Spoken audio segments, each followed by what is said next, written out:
silakan duduk ya, perkenalkan diri biasa ya. Di situ baik ya Ibu, saya nanti akan melakukan pengkajian gitu ya. Nanti ada yang ditanyakan ya, ada beberapa yang akan ditanyakan ke Ibu dan nanti akan dilakukan pemeriksaan ya dari ujung kepala sampai ujung kaki ya. Biasa counter minta izin. Karena nanti akan apalagi ibu hamil ya membuka daerah-daerah yang privasi gitu ya. Nah setelah counter kemudian baru kita anamnesa ya. Anamnesa tadi ya dari mulai identitas ya, nama, umur ya, pendidikan, pekerjaan ya dan lain-lain semua ditanyakan termasuk keluhan, riwayat kesehatan, riwayat kehamilan sekarang tadi HPHT ya sudah ditanyakan HPHT-nya. Kita coba hitung, oh ibu ya kalau dari perhitungan ibu taksiran persalinannya kira-kira tanggal sekian gitu ya.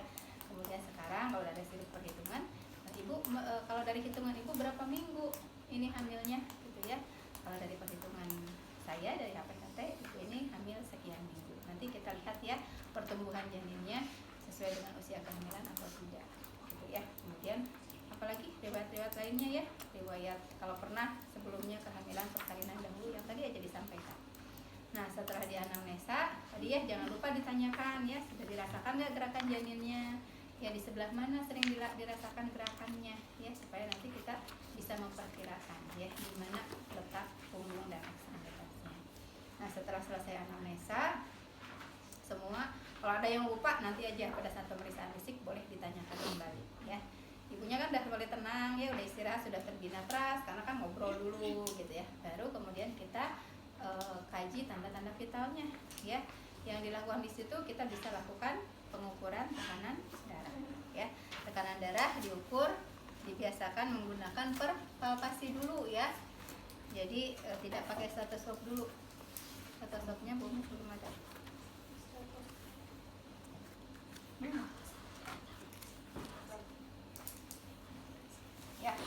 Ya seperti biasa lah. Kalau enggak ditanyakan, ibu biasanya ibu tensinya berapa? Atau terakhir ibu periksa tensinya berapa? Jadi kita tidak memompa terlalu tinggi ya. Dari kebiasaan dia tensinya berapa, sistolnya ya terutama, baru kita tambahkan ya 20 sampai 40 mm Hg. Atau per palpasi ya, kita pasang dulu. Ya, kita pasang ya tensiannya ya, kemudian ya kita tidak pakai stetoskop dulu ya, kita raba dulu nadina, cari dulu sistolnya ya, kita pompa nah dokter ini mah ya, kita pompa ya, raba nadinya biarin aja udah hilang ya, di mana di 100 berapa, oh 120, oh berarti sistolnya ya. Baru kita kosongkan lagi, turunkan lagi ya, baru kita periksa biasa pakai stetoskop ya, kita pompa ya, berarti tadi 120 ya sistolnya, udah ketahuan tambahkan 20 sampai 40 ya, baru diturunkan cari sistol dan diastol ya. Kalau berpalpasi kan nggak bisa diastolnya ya, sudah tahulah caranya itu ya. Setelah itu baru kita ukur tinggi badan dan berat badan pasiennya ya, baru diajak ke ruang pemeriksaan. Kita bantu duduknya, lihat nih hamilnya besar enggak. Kalau misalnya besar kan susah duduknya juga ya, mungkin harus pakai tangga gitu ya baru bisa naik. Nanti kita tawarkan, ibu mau terlentang, kuat nggak terlentang ya, sesak. Kalau misalnya enggak boleh sambil miring ya, paling nanti sekali-kali ditelentangin kalau memang kita akan memeriksa ibu yang memang posisinya harus terlentang gitu ya. Anjurkan lebih banyak miring ke sebelah kiri ya. Nah setelah itu kita sampaikan ya bu, saya mau periksa, tadi kan saya sudah tahu ya usia kehamilan ibu sekian, tadi juga keluhan-keluhan ibunya sudah disampaikan ya, kita kaji ya, kita periksa, kita cuci tangan dulu ya, kemudian kita pakai tensiun.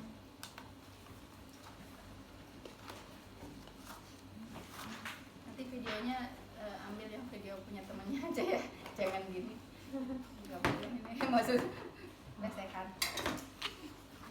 Dan ininya juga sepotong gitu ya, perutnya doang. Minta ke teman kelas sebelumnya ya yang sudah.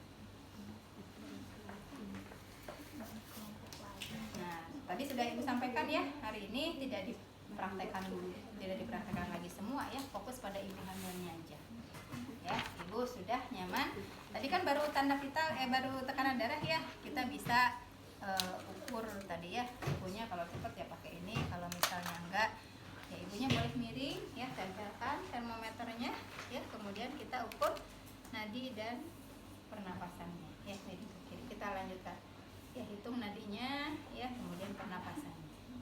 Nah sudah selesai tanda-tanda kita, kemudian kita periksa head tutup ya. Kita dari mulai kepala ya, dari kepala ya kita lihat ya, apa yang biasanya muncul pada ibu hamil ya. Bu, ini kepalanya kepala rambutnya berketombe ya, kemudian ini agak berminyak ya Bu ya. Kalau sebelum hamil gimana gitu ya, sama berminyak nggak gitu ya. Oh iya sama. Ada perbedaan nggak antara sebelum hamil dengan sesudah hamil gitu? Oh iya Neng, kalau sekarang mah asal lebih banyak gitu ya berminyaknya gitu ya, lebih. Oke, kemudian ini ya Ibu ada rontok nggak gitu ya, karena kan tadi ketombe ya, berminyak, rontok ya biasanya pada ibu hamil. Untuk kebersihan rambut ya, warna rambut dan lain-lainnya mah enggak, itu mah kan umum ya, tidak pada ibu hamil aja dilakukan. Nah kita langsung edukasi kalau antenatal ya, langsung kita intervensi. Nah Bu, Ibu tahu nggak kenapa ini berminyak ya?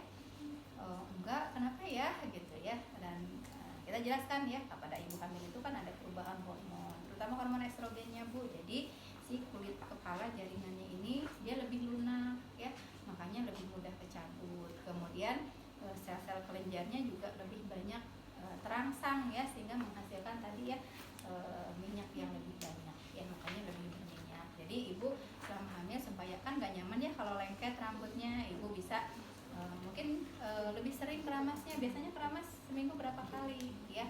Nah sekarang agak dipersering ya Bu ya. Ya kemudian ibu nih rambutnya panjang gitu ya. Kalau panjang kan suka rontok ya Bu ya, tambah rontok ya. Coba kalau lagi hamil rambutnya misalnya dipotong ya, supaya ibunya nyaman, gak gerah juga.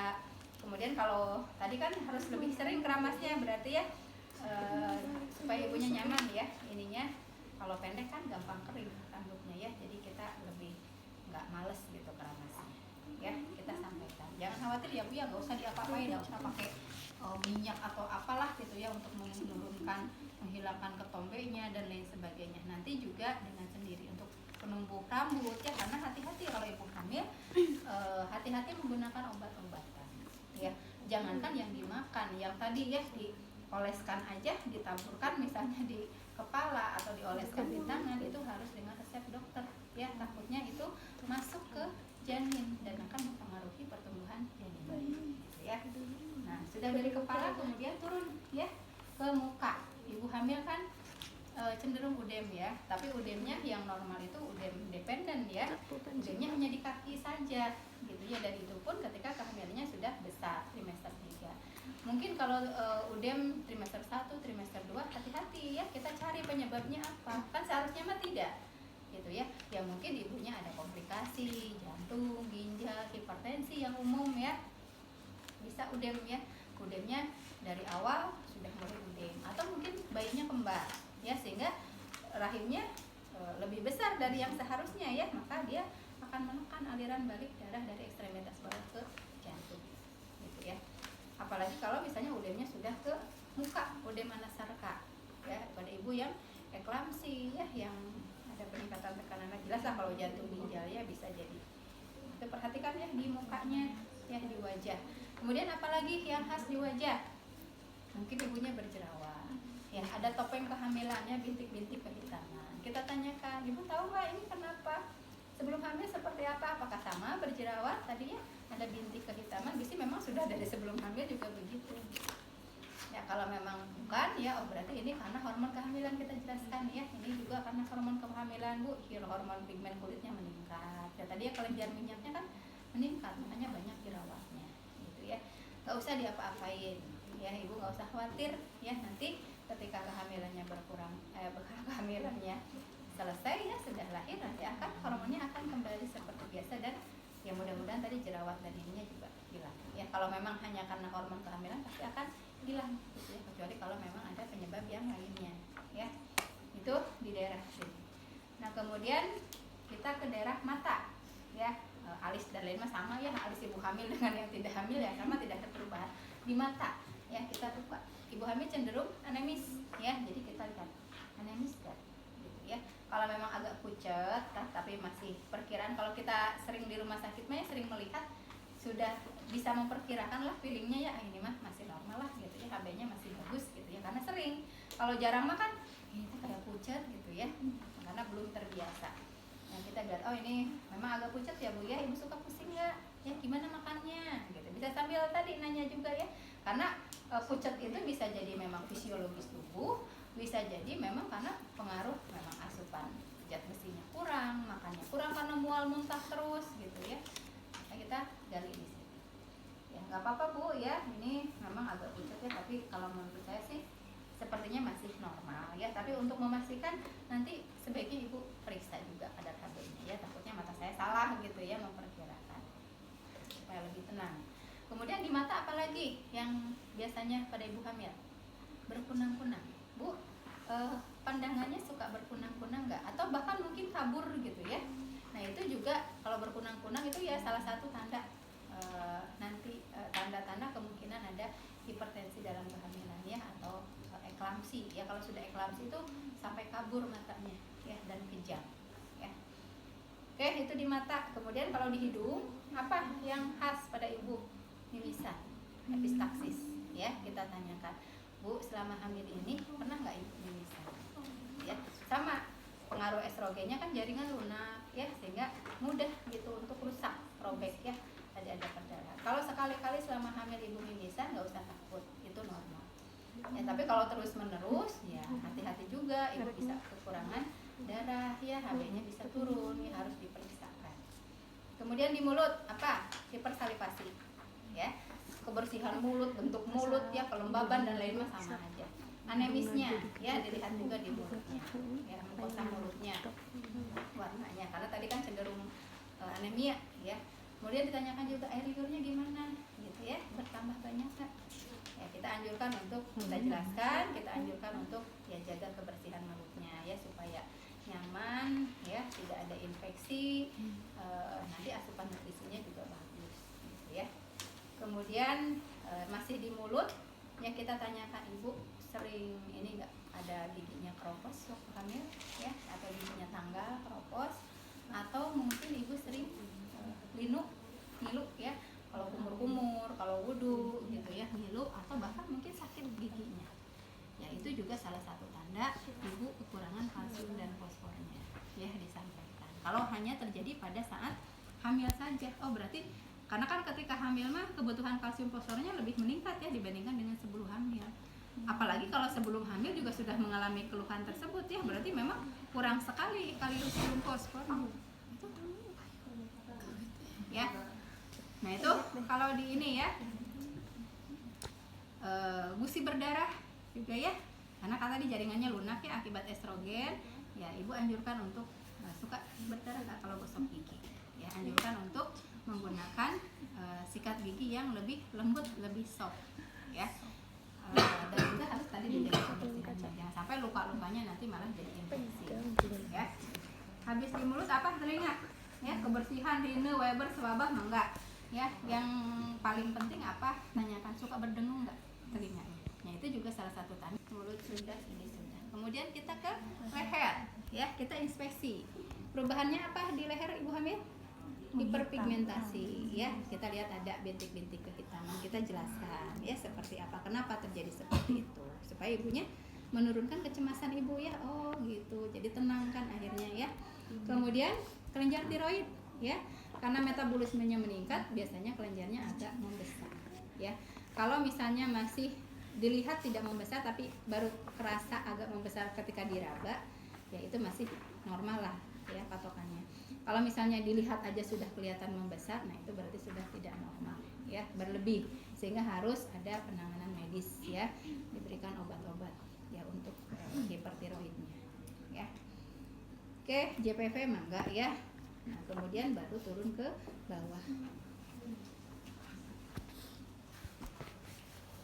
bawah, ya, di dada kan ada payudara, jantung dan paru. Pemeriksaan jantung, paru sama ya, hanya memang secara anatomi ukuran jantung ibu hamil itu lebih besar ya, tapi tidak bisa diketahui dari pemeriksaan manual ya. Ya mungkin dengan ronsen baru kelihatannya ya. Kalau dengan manual mah pembesarannya juga masih dalam batas normal ya. Peregangan ototnya masih kurang dari 2,2 mm ya. Jadi kalau dengan ketuk aja nggak sampai downers-nya sampai ICS 1 gitu ya, nggak sampai seperti itu ya karena membesarnya. Tidak dilakukan lagi ya, langsung fokus ke ini, maksudnya yang ibu praktekkan, demonstrasikan hanya ke payudara karena jantung paru mah sama aja dengan yang kemarin ya. Kita inspeksi ya, yang jelas bentuknya ya lebih membesar ya dibandingkan dengan sebelum hamil ya. Payudaranya agak besar ya Bu ya sekarang waktu udah ini berubah gitu ya. Iya. Kemudian lihat juga hiperpigmentasinya ya, biasa terjadi hiperpigmentasi di area puting susu dan areolanya ya. Kesimetrisan, kebersihan ya diperhatikan. Nah, kita periksa payudara ini untuk mengecek kesiapan nanti menyusuinya ya. Kita lihat puting susunya ya, sudah bagus nggak menonjol atau mungkin masih datar. Ya kadang kan mungkin kalau kehamilan awal ya belum terlalu kelihatan ya, mungkin masih terlihat datar, boleh agak dirangsang sedikit ya. Tapi jangan putingnya ya, di sini aja dirangsang. Nanti biasanya muncul si putingnya kan ke atas ya. Kalau misalnya awalnya datar dulu gitu ya. Oh ini mah bagus Bu, tuh muncul ya. Kalau digini-gini muncul, berarti nanti kan dengan hormonnya pasti dengan sendirinya dia akan lebih membesar juga ya putingnya. Nggak masalah ya, udah bagus. Nah yang masalah itu kalau misalnya putingnya datar gitu ya, atau mungkin menjorok ke dalam, flat ya, datar atau inverted ke dalam. Nah ini Bu, putingnya agak datar ya, nanti ibu bisa dipersiapkan ya untuk koreksi puting susu ya. Namun mungkin tidak saat hamil sekarang ya, bagusnya nanti setelah melahirkan karena takutnya karena kehamilannya masih muda bisa merangsang kontraksi juga gitu ya. Nah kemudian luka, benjolan ya dan lain-lain, kesimetrisan itu sama. Nah kemudian kita palpasi ya, karena payudaranya kan lebih besar ya, kita sanggah palpasinya, disangga kemudian palpasi searah jarum jam, berarti memutar ke kanan ya dari pangkal sampai ujung. Gini. Ya, rasakan ada tidak ya pertumbuhan massa, ada benjolan. Nah, mungkin ke atas ya.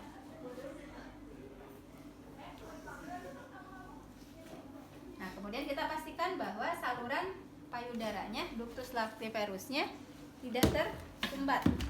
Ya, kita regangkan areolanya. Ya, kemudian pijit areolanya aja. Ya, nanti pada beberapa ibu mungkin trimester 2 akhir atau trimester 3 ibu mau itu ada Bu Sari katanya mau ketemu sebentar. Bu Sari pamitan itu udah mulai ya. Biasanya pada beberapa ibu mungkin terutama dengan trimester akhir ya sudah ada keluar tuh cairan bening ya, prakolostrum ya. Ini untuk melihat, biasa kalau digini tuh kan jadi ininya agak merekah ya, jadi kelihatan kalau misalnya ada lemak ya, ada kotoran di sini. Bu ini agak kotor ya, nanti dibersihkan tapi jangan terlalu dirangsang ya putingnya, cukup dikompres misalnya pakai kapas atau wastaf ya, yang hangat ya, di gitu aja sekali ya, jangan terlalu sering gitu ya. Makanya dikompres dulu biar ngembang gitu, jadi gampang kalau dibersihkan, nggak harus berkali-kali. Ya ini untuk memastikan juga ya saluran ductus lactiferusnya tersumbat tidak ya. Oke, payudara sudah, kemudian baru ke rahim, ke abdomen. Ya, di abdomen ya kita inspeksi ya, kita lihat ya, jelaslah dilihat kalau ibu hamil pasti cembung ya, membesar perutnya, dan kita perkirakan juga pembesarannya kira-kira normal nggak. Tadi berdasarkan perhitungan ya, si ibu ini usianya misalnya 20 minggu ya, pas ngelihat kok 20 minggu itu kayak besar banget gitu ya, atau kayak kecil gitu ya.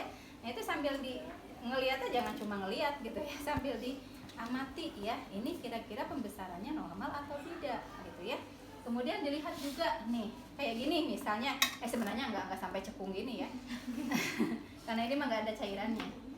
Kalau misalnya kelihatan nih, kok sebelah sini kok kayak penuh banget gitu ya, di sini kayak agak kosong gitu ya, kemungkinan di sini daerah punggungnya kemungkinan besar ya.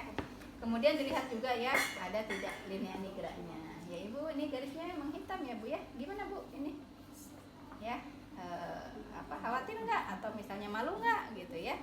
Kemudian stretch marks-nya dilihat ya, ada nggak striae gravidarumnya ya, atau mungkin striae albicans yang sebelumnya ya. Oke, setelah dilihat ya lesi, benjolan dan lain-lain maka ya. Kemudian kita auskultasi karena ibu hamil kan cenderung motilitas ususnya turun ya karena hormon progesteron. Kemudian cenderung kembung juga ya. Kita cek bisi ususnya di semua kuadran ya. Biasanya relatif agak di bawah rendah ya, 5, 6 gitu ya. Kalau yang ini kan 8, 9 gitu, tapi masih dalam batas normal gitu ya. Kemudian kita perkusi ya, karena tadi cenderung kembung ya, kita perkusi. Benar nggak ada penumpukan gas? Atau mungkin konstipasi ya, ini misalnya tung kembung ya, oh ibu kembung ya, ibu nanti ini ya minum air hangat gitu ya. Kemudian ibu banyak bergerak supaya ususnya juga bergerak, jadi gas itu mudah dikeluarkannya ya, nggak numpuk ya. Kemudian pas digini mungkin oh nggak ngentrung sih, tapi di sini kok kayak redup gitu ya, danes ya. Ibu gimana BAB-nya gitu ya, ada keras nggak ya, berapa kali frekuensinya tadi kan sudah ditanyakan ya. Kalau ada konstipasi misalnya karena ada penumpukan massa di sini feses ya, biasanya lebih redup ya, karena lebih padat. Itu perkusi semua kuadran. Nggak enak. Ya, terus habis perkusi apa? Palpasi. Ya, yang pertama palpasi pada ibu hamil ya. Palpasi hepar ya agak susah sih ya kalau udah perutnya gede mah ya. Palpasi Leopold tadi ya, Leopold 1 sampai Leopold 4. Nah, sebelum pemeriksaan Leopold kita siapkan dulu ya, ada persiapan pada diri perawat. Ya, persiapan pada perawat ada 2. Satu, perawatnya berdiri di sebelah kanan supaya memudahkan untuk pemeriksaan ya, kecuali kalau memang kita kidal ya, mungkin lebih enak dari kiri mungkin ya. Berdiri di sebelah kanan, kemudian menjaga suhu tangan, jangan sampai suhunya lebih rendah, karena suhu yang lebih rendah ketika megang perut ibu ini bisa merangsang kontraksi.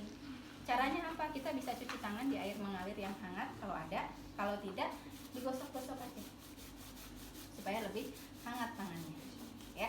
Nah, itu persiapan perawat. Persiapan pasiennya apa? Kosongkan kandung kemihnya. Bu, mau pipis nggak? Kalau mau pipis, ibu pipis dulu supaya nanti ininya kosong ya, jadi pemeriksaannya ibu juga nyaman ya. Ketika diraba-raba ibu nyaman ya. Kalau penuh kan suka lebih terangsang, pengen kencing ya. Dan juga supaya hasilnya akurat ya. Kalau ininya penuh, nanti si bayinya akan lebih terdorong ke atas, jadi tinggi fundusnya tidak sesuai ya dengan usia kehamilannya gitu ya. Anjurkan untuk kencing dulu ya. Atau misalnya tadi pada saat mau naik ke kamar mandi pas dari ruang anamnesa ya, mau ke ruang pemeriksaan, bu pipis dulu nggak? Pipis dulu biar nggak bolak-balik gitu ya. Dan tadi kosongkan kandung kemih. Kedua, kakinya ditekuk ya. Bu, difleksikan dorsal rectum band, tekukan ya supaya lebih enak ya pemeriksaan. Oke, kita mulai ya. Biasanya bayi itu kan kadang lebih menekur gitu ya, lebih ke samping ya, jadi kita luruskan dulu ya bayi ya. Kita palpasi dari atas simfisis ya. Nanti kalau ujian jangan ininya ibunya dirubah-rubah ya, karena sepotong ibunya bisa dirubah, kalau ada kepalanya kan nggak bisa ya. Ini ya. Nah, ini bayinya diketengahkan dulu ya, karena ini makan nggak ada cairan amnionya, cicing wayanya bayinya ke tengah-tengah ya. Kita luruskan posisinya, kemudian agak ke tengahan, jadi posisinya di tengah, bukan bener ya, punggungnya sebelah sini tuh, karena dia lebih ke sebelah situ ya. Sudah, bayinya udah di tengah ya, udah di tengah. Nah, kemudian kita kan cairan amnion itu kan ini ya, ini kan kayak gelembung gitu ya. Padahal kan janinnya mah mungkin di sini gitu ya, karena ada cairan di sini. Jadi ketika dipalpasi gini, benar-benar cari tahanannya di mana, bagian janinnya ada di mana gitu. Ya. Nah, ini tangan kanan di bawah untuk menekan, memfiksasi ya, supaya nggak kedorong ke bawah ya. Nah, ini sudah tahu nih ya. Ini ada di sini nih bagiannya. Kita ukur fundusnya. Meropot belum? Nggak ada ya Bu ya? Ini ada satu lagi ya. Nah, ini ada nolnya ya, incinya di atas, sentinya di bawah, supaya kita tidak dimanipulasi ya, suka biar pas lah segini gitu ya. Nah, ini kan nggak kelihatan. Ini dari 0 sampai ke simpisis di sini. Baru dibalik berapa senti? Oh, 23 senti gitu ya. Nah, ini boleh lurus gini, boleh juga dilengkungkan gini, ikuti lengkungannya. Ya, yang penting konsisten. Jadi ketika periksa lengkung terus gitu ya. Kalau mau lurus terus. 23. Tadi kan pakai rumus McDonald ya. Dihitung 23 dikali 8 dibagi 7. Oh, usia kehamilannya sekian minggu. Sama nggak dengan tadi dihitung pakai HPHT waktu ditanya di meja anamnesa? Ya, kalau memang ini ngukurnya benar, ya, ngitungnya benar, relatif sama hasilnya. Ya. Kemudian baru pakai Leopard ya. Kita ulangi lagi, boleh ulangi lagi dari bawah atau tadi dilanjutkan boleh. Ya. Oke. Ya, sudah ketemu nih fundusnya, ini tadi di bawah. Leopard 1 untuk menentukan tinggi fundus uteri ya, tadi ya. McDonald dulu pakai meteran, kemudian kalau Leopard pakai jari. Ini ada di sini. Ini tuh kira-kira 3 jari dari di atas pusat. Ya, oh berarti 28 minggu. Gitu ya. Nah, pas tadi hitungan ya, hitungannya misalnya berapa minggu? 32 misalnya ya. Kenapa kok ini di 3 jari di atas pusat? Harusnya 32 itu pertengahan pusat dengan prosesus misalnya ya. Dia ada di bawah. Ada beberapa kemungkinan, misalnya mungkin bayinya terlalu kecil ya pertumbuhannya, makanya tinggi fundusnya tidak sesuai. Jadi kita bisa menentukan tadi perkembangan kehamilannya ini, kemajuan kehamilannya bagus atau tidak. Bu, ini kayaknya bayinya kecil gitu ya, harusnya mah di sini. Atau kebalikannya, harusnya misalnya 3 jari di atas pusat, ini pertengahan pusat di atas pertengahan pusat dengan prosesus. Kemungkinannya apa? Mungkin bayinya terlalu besar, atau mungkin cairan amnionnya banyak, ya, atau mungkin bayinya kembar, ya, sehingga lebih tinggi. Nah, kalau bentuknya seperti ini kan bayinya memang tuh kan kelihatan misalnya ya agak membujur. Oh, ini berarti letaknya membujur. Kalau lintang ya kelihatan dia penuh di tengah aja.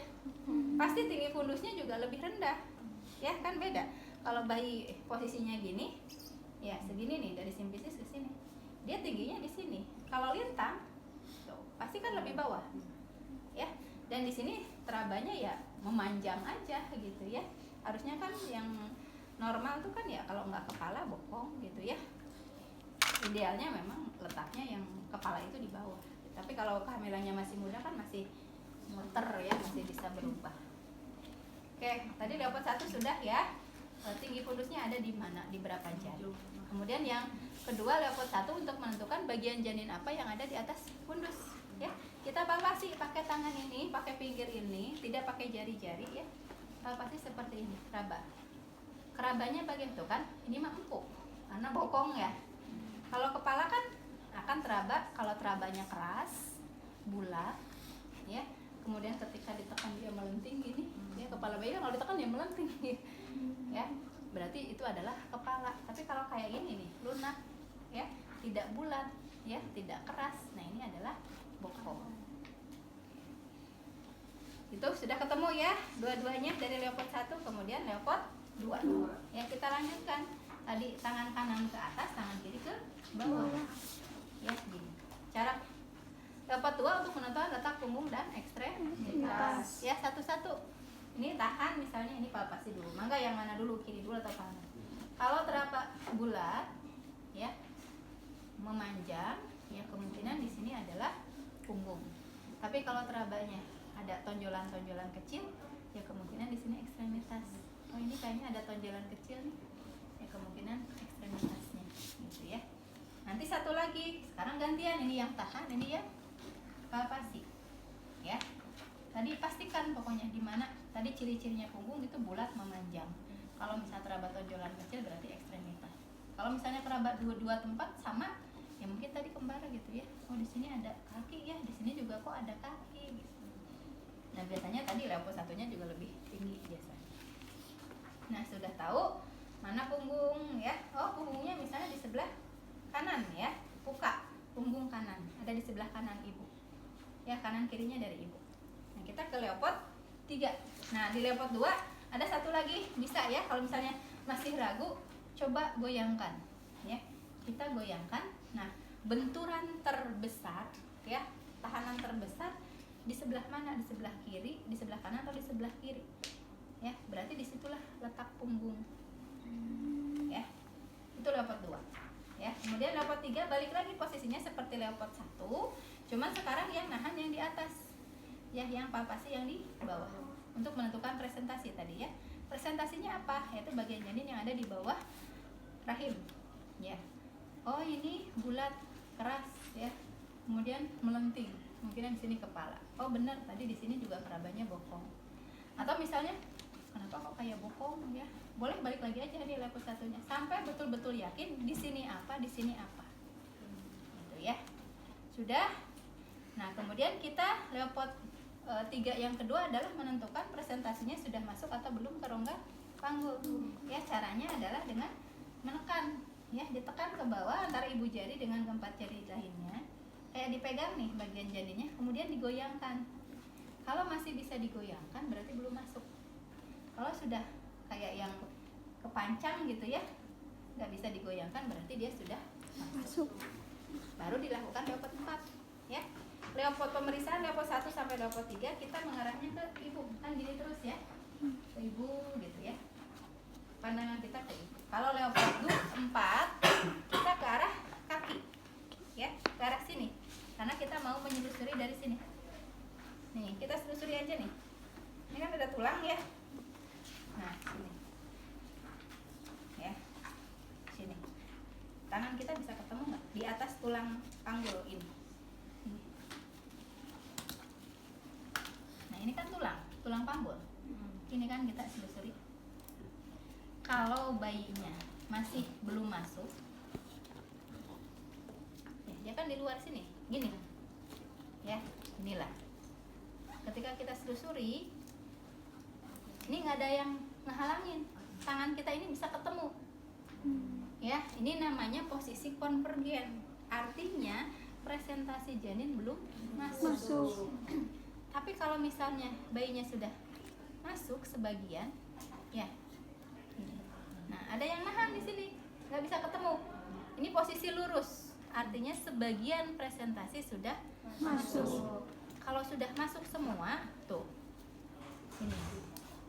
Nah, dari sini udah ketahan jauh, ya. Ini namanya posisi divergen, menyebar. Artinya seluruh presentasi sudah masuk. Ya, kebayang ya? Ya. Oke. Nah, sekarang untuk mengetahui seberapa jauh masuknya, bisa juga dengan perlimaan. Ya, misalnya gini ya. Harerin dia cik bayi. Ya, anggap karena ini dia pengennya belum masuk gitu ya. Belum masuk. Nah, masuk segini ya. Ini kan ketutup tuh ya. Kita raba dari atas. Ini namanya perlimaan. Ya. Anggap bayangkan ini ditutup ya, biar keraba. Diameter kepala bayi itu selebar tangan kita. Ya. Jadi kita tekan dari atas gini ya. Ini hanya dilakukan kalau presentasinya kepala. Kalau bokong mah nggak dilakukan perlimaan, ya. Gini. Diraba.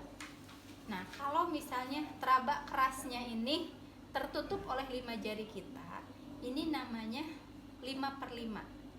Artinya 0/5 presentasi yang masuk. Berarti 0, belum ada yang masuk. Sekarang masuk 1 jari masuk. Nah, yang keraba sama tangan kita hanya 4 jari. 4/5 itu agak ditekan ya, kan ada kulit perut, ada cairan amnionnya, bayinya kan di bawah, agak ditekan gitu ke bawah ya. Keraba 4 jari, ini namanya 4/5. Artinya 1/5 bagian presentasi yang masuk. Sekarang masuk lagi, hanya teraba oleh 3 jari. 3/5 artinya 2/5 presentasi masuk ke rongga panggul. Masuk lagi, ya, teraba 2 jari, 2/5, 3/5. 1 jari masuk lagi, hanya teraba 1 jari, berarti 1/5 ya. Artinya 4/5 bagian presentasi yang masuk. Sudah masuk semua, sudah nggak keraba lagi. si kepalanya ya, 0/5. Artinya 5/5 atau seluruh presentasi janin sudah masuk. Presentasi hanya bagian kepalanya aja, bagian terendahnya aja ya, bagian yang ada di bawah rahim aja. Kalau kepala ya kepalanya aja, nggak usah merhatiin badannya ya. Paham? Nah, setelah itu baru kemudian kita periksa denyut jantungnya. Tadi kan sudah ketemu ya, punggungnya misalnya ada di kanan, kepalanya di bawah ya. Ini punggung, ini kepala. Tadi punktum maksimum bagi 4 ya. Oh, dia ada di punggung mengarah mendekati ke kepala. Untuk maksimum tadi kan daerah dimana kita bisa mendengarkan denyut jantung janin di punggung janin mendekati kepala ya, berarti di kuadran sini ya. Kalau kepalanya di atas berarti kuadrannya sini, kalau punggungnya di sini ya. Kalau punggungnya di sini, kepala di bawah, di sini punggungnya. Kalau kepalanya di atas, punggungnya di sini ya. Nah, alatnya disebut Doppler kalau yang elektrik ya. Ini Doppler. Kalau pakai Doppler harus pakai gel ya. Tadi punktumnya di sini ya, kita taruh jelinya ya. Kemudian kita nyalakan nih powernya, pijit ya. Nanti nyala ya. Di sini ada monitornya ya. Ini kita cari dulu denyutannya ya. Denyutannya yang bersih lah, kan berisik di situ ya. Cari yang agak bersih gitu ya, nggak terlalu berisik ya. Sambil dilihat angka yang muncul di sini. Tadi denyut jantung janin berapa? 120 sampai 160 ya. Lihat angka yang di sini muncul di bawah 100 atau di atas 100 ya. Kalau di bawah 100 kemungkinan nanti yang terdengar itu bukan cuma denyut jantung, tapi juga denyut nadi ibu, pembuluh darah ibu ya. Denyut pembuluh darah ibu ya sama dengan denyut nadi ya. Berapa denyut nadi? 60 sampai 100. Berarti di bawah 100 ya. Jadi kalau angka di sini munculnya di bawah 100 ya, ya paling tinggi lah 100 lebih ya, nggak sampai 120 100 ini ya. Berarti itu bukan denyut jantung janin. Jadi masih cari lagi. Ya mungkin tadi bayinya agak ke bawah gini ya. Terus cari sampai ketemu angkanya yang di atas 120 sampai 160. Oh iya, ini benar. Ya, baru kita hitung ya, diamkan dulu 1 menit ya. Angka berapa yang sering muncul? Kalau di sini cepet ya, per detik berubah 155, 160, 100 gitu ya. Rata-rata angka mana yang lebih sering? Ya, disitulah denyut jantungnya. Ya, kita hapus, keringkan lagi. Nah, bisa juga secara manual. Pakai linek namanya. Ya, di situ ada alat linek atau monoaural. Ya. Ini buat ke telinga kita, ya.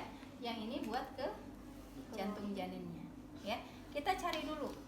Nah, kalau ini mah kan semua juga bisa ngedengerin suaranya, ya, kedengeran. Kalau ini hanya pemeriksa aja yang mendengarkan, dan itu pun kalau sepi gitu ya. Kalau agak rame kadang nggak kedengeran, gitu ya. Kita cari dulu, ya. Cari suaranya dulu, ya. Oke, sudah ada suara. Kita pastikan sama ini juga. Nanti yang terdengar itu bisa denyut pembuluh darah ibu juga, ya. Boleh mangga lihatnya mah mau ke arah kaki gini ya, ke sini atau mau ke sini. Ibu teh enak ke sini soalnya ini lehernya lagi sakit. Bukan saya nggak lihat kan. Ya, sini. Caranya apa? Kita pegang nadi ibu. Ini tangan ibu ceritanya ya di sini. Pegang nadinya. Jadi kalau mau mendengarkan suara jangan dipegang ininya, nggak kedengaran suaranya. Ya, gini. Pegang nadinya. Bandingkan irama yang teraba denyutan nadi ibu ya dengan suara yang terdengar, iramanya sama nggak? Kalau sama berarti itu denyut nadi ibu. Ya, kita cari lagi agak ke bawah gitu, terus aja dicari, dengerin lagi. Oh, ini agak beda nih, ini mah agak cepat gitu ya. Oh, ternyata beda, ini cepat ya, karena kan denyut jantung lebih cepat. Ya, baru kita, nah udah pasti ya. Oh, ini denyut jantung bener nih. Udah lepasin aja tangan ibunya, kita lihat jam. Hitung 1 menit penuh. Hitung berapa? Kayak denyut nadi aja. Hitung normalnya tadi 120 sampai 160. Nah, pada saat mengkaji denyut jantung ini jangan lupa ibunya kakinya diluruskan dulu. Tadi kan lagi nekuk ya. Ibu luruskan dulu ya kakinya supaya si kulit perutnya kan lebih ketarik, jadi lebih nempel ke janin, suara jantungnya lebih terdengar, lebih jelas. Baru kita tadi dengerin ya. Oke, sudah ya. Kemudian kita ke ekstremitas ya. Ekstremitas pada ibu hamil kan cenderung varises ya. Kita raba betisnya, ada tidak varises, ada tidak udem ya. Kemudian cek Homan Sayennya, tromboflebitisnya ya, ditekukan. Ibu nyeri nggak di betisnya, kiri dan kanan? Kebersihan, simetrisan, jumlah jari dan lain-lain sama aja ya. Ekstremitas kiri dan kanan.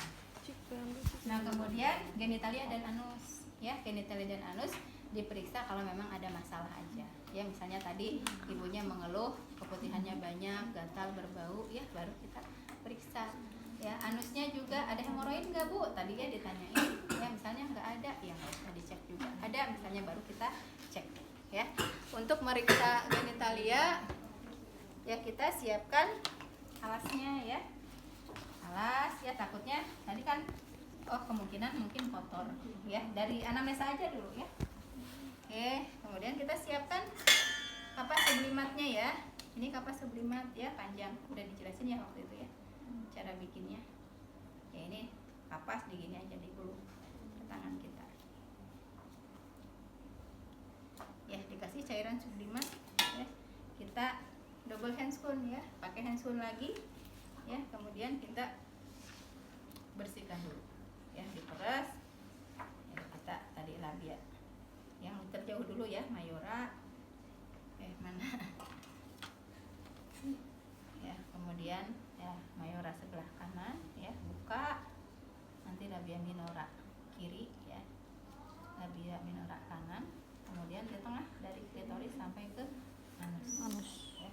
Kemudian baru kita periksa ya, keluhannya itu karena apa. Yang memang bisa aja manual dulu ya, apa gitu sumbernya ya. Kalau misalnya kayaknya di dalam, berarti harus pakai alat ya, spekulum itu dimasukkan ke dalam supaya kelihatan di dalam. Kemudian kalau misalnya ibunya mengeluh hemoroid ya, tinggal posisinya miring sim ya, sim ibunya suruh miring, dilihat hemoroidnya ya derajat berapa ya, kan sudah dijelaskan. Nah kalau sudah selesai ya, kita tadi buka lagi handscoonnya ya, tinggal handscoon ini kemudian kita rapihkan kembali ya, pasangkan, rapihkan. Ibu sudah selesai ya pemeriksaannya, tinggal mungkin nanti refleks ya di kakinya.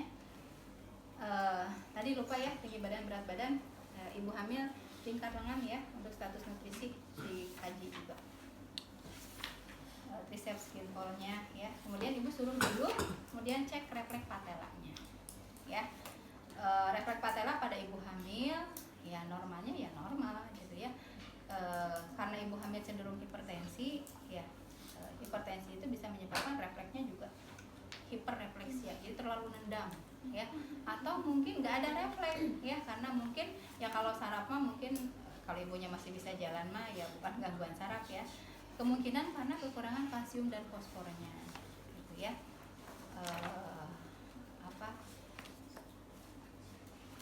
Bisa juga tadi ya karena hipertensi ya, dia hiper. Kemudian biasanya kalau hipertensi kan ibu diberikan obat penurunnya ya untuk mencegah kejangnya, dikasih MGS4. Jadi kita setiap pemeriksaan dicek lagi refleksnya sudah kembali normal nggak gitu ya. Nah hati-hati juga di situ, untuk refleks ini juga bisa mengkaji ya apakah ibu mengalami keracunan MGS4 enggak. Kalau mengalami keracunan biasanya refleksnya juga nggak ada gitu ya. Itu pentingnya pemeriksaan refleks pada refleks patela ya pada ibu hamil. Nah setelah selesai kemudian kita sampaikan hasilnya. Sebenarnya tadi pada saat pemeriksaan juga ya sambil ngobrol sama ibunya pas dengerin ibu ini kedengeran nih denyut jantungnya, atau kalau ini makan enak kedengeran ya bu ya tuh bagus ya, bayinya sehat. Pas periksa juga ini bu di sini punggung, di sini kaki, langsung diceritain bayinya normal ya bu ya, letaknya sudah bagus, kepala sudah di bawah ya, ceritain langsung. Jadi kita nggak usah banyak-banyak menyampaikan lagi hasilnya seperti apa ya, tinggal simpulkan aja ya. Secara keseluruhan ibu, kehamilan ibu ini normal ya, tidak ada komplikasi. Paling nanti aja lah, tadi saya agak ragu misalnya ya di ininya ya, nanti cek HB aja ya. Dan